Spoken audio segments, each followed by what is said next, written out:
Et si vous trouvez mon raisonnement absurde, n'oubliez jamais qu'on parle d'un gouvernement qui a déclenché une opération anti-drogue après avoir vu la promo d'un Dans clip cette sur vidéo, Walidia ironise sur le gouvernement qui a déclenché une opération anti-drogue après avoir vu un clip sur Snapchat, un scénario que même South Park n'aurait pas osé. Bon visionnage et pensez à vous abonner. Eh ben oui, je suis très heureux moi de retrouver l'équipe de gauchos bien pensants islamo-queer satanistes de France Inter. Ouais, mais je suis lucide sur le fait d'être une nouvelle caution diversité parmi les humoristes de cette radio. J'ai regardé les photos des humoristes sur le site de France Inter, t'enlèves le logo, ça ressemble au trombinoscope de Génération Identitaire. Même Europe 1 est choqué. Alors oui, il y a Sophia Aram au milieu, coincée, on dirait une prise d'otage, mais à Radio France, t'entrevois le plus de mélanine, c'est au PC Sécurité. Même Charline, je l'ai croisée tout à l'heure, j'avais le masque, elle m'a donné son sac à main pour que je le couvre. Et je lui ai dit que je venais pour l'émission, elle m'a répondu oui, par contre Skyrock c'est pas ici. Voilà. Allez, bon Planète Rap.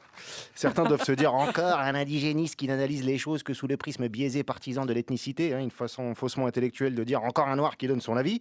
Parce que le prisme il est mignon, mais j'y peux rien si ce pays s'évertue à nous fournir un scandale raciste tous les 2 jours, dont les 2 tiers proviennent de Zemmour. Ouais, c'est important. Il monopolise le marché, c'est le Amazon de la stigmatisation.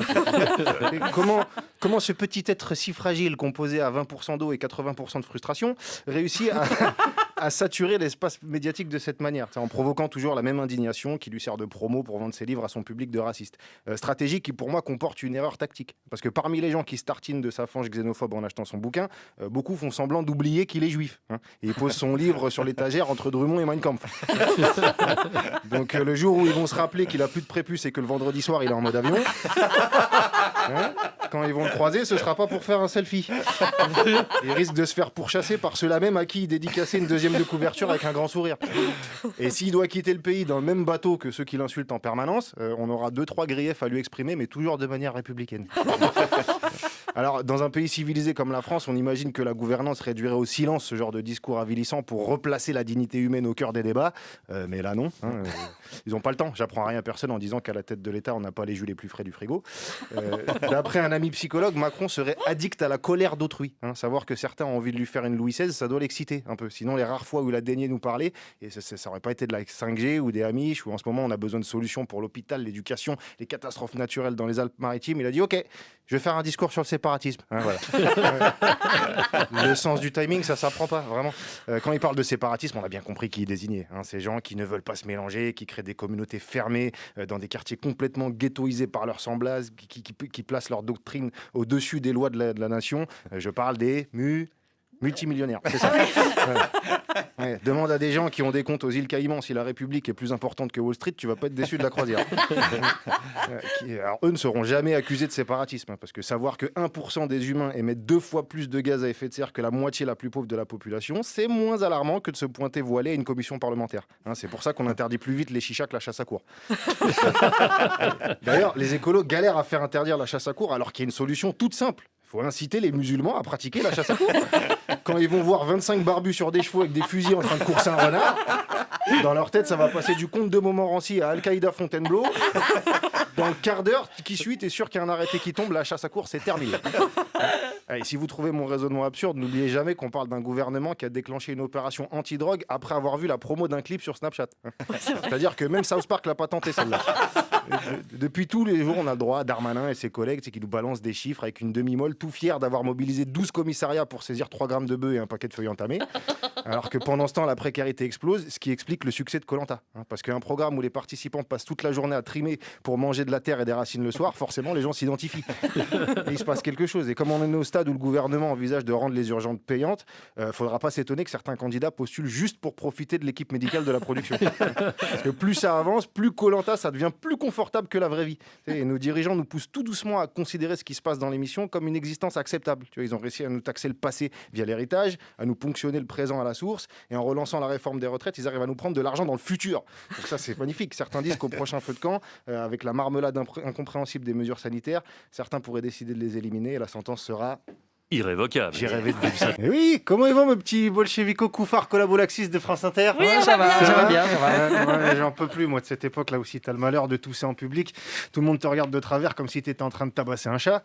Et après 10 jours à subir l'annonce de l'annonce, annonçant l'annonce du reconfinement, ma santé mentale s'abîme aussi vite que la dignité de Manuel Valls. Le monde de la culture est toujours ignoré. J'ai bien compris que mes ambitions de saltimbanque pouvaient prendre un aller simple sur la compagnie Air Sphincter. Terminé. Je commence à contempler la défenestration comme comme une option envisageable. Mais vous inquiétez pas, je commettrai jamais l'irréparable, ça leur ferait une retraite en moins à payer, je leur ferai jamais ce plaisir. Par contre, comme je peux plus jouer mon spectacle, je suis ouvert aux propositions de placement de produits de télé-réalité. Là, tu me fais un chèque, je te vends du blanchiment des dents, des contrefaçons fabriquées par des enfants, du lait maternel à l'amiante, je suis chaud patate, je peux tout prendre.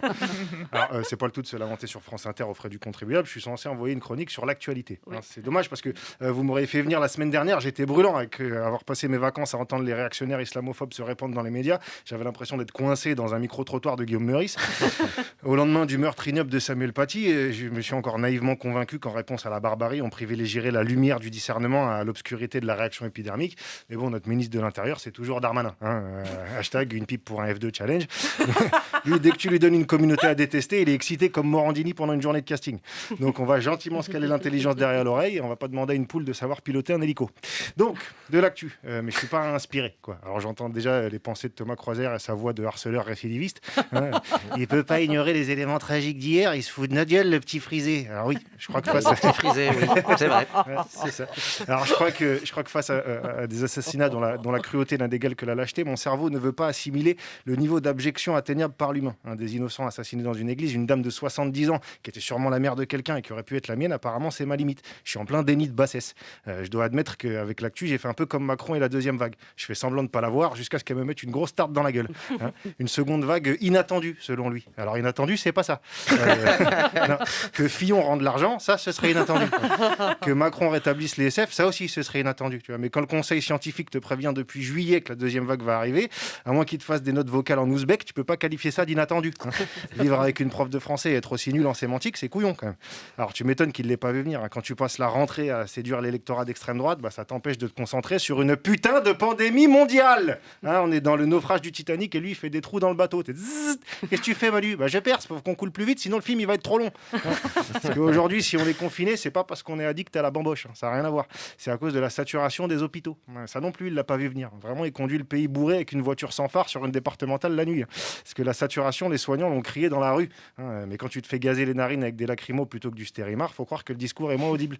Parce qu'on a bien supprimé 69 000 lits en 15 ans à cause d'un autre virus, le néolibéralisme. C'est un virus qui s'attaque directement aux défenses du système social. Quand tu respectes pas les gestes barrières avec le MEDEF, tu te retrouves sous respirateur chez CTLM. Il n'y a pas de vaccin pour celui-là. Mais c'est normal parce qu'on ne le cherche pas. Enfin, au 19e siècle, il y a un chercheur qui a essayé, Karl Marx, et ils n'ont pas respecté sa recette. Et finalement, avec leur vaccin, ils ont tué plus de gens qu'ils en ont sauvés. Alors, on commence à avoir beaucoup de guerres à mener face au virus, face au terrorisme. J'espère juste qu'ils ne vont pas gérer les deux conflits de la même manière. Sinon, on va perdre tellement vite que la Blitzkrieg à côté, ce sera la guerre de 100 ans et on va se faire bombarder par les missiles qu'on leur a vendus. Parce qu'on n'est pas si intransigeant que ça avec les hypocritocraties du Moyen-Orient qui financent, voire soutiennent le terrorisme. Entre Erdogan qui a du courage quand il faut confisquer des paquets de vaches qui rient. En revanche, quand il faut se fâcher contre la Chine qui extermine des Ouïghours, il n'y a plus de Wi-Fi. Et les Saoudiens qui se disent choqués par les caricatures de Charlie, alors qu'on parle d'un pays où les hautes sphères se payent des prostituées mineures pour les tartiner d'excréments de chameaux, mais c'est les dessins qui les choquent. Alors attention, je ne généralise pas. Toutes les élites saoudiennes ne vont pas aux putes. Il y en a qui les font venir, c'est différent. Cela dit, personne n'est dupe. Et on se doute bien que si le président prend le temps de faire des selfies avec le prince Ben Salman, qui a encore des morceaux de journaliste Jamal Khashoggi sur le couvre-chef, c'est dans le secret espoir de lui fourguer des rafales. Le problème, c'est que pendant qu'il essaye de vendre des rafales, nous, depuis 2015, on essaie de les esquiver. Donc ne m'en veuillez pas, mais les vannes sur l'actu, ce sera pour la prochaine fois. Pensez à vous abonner.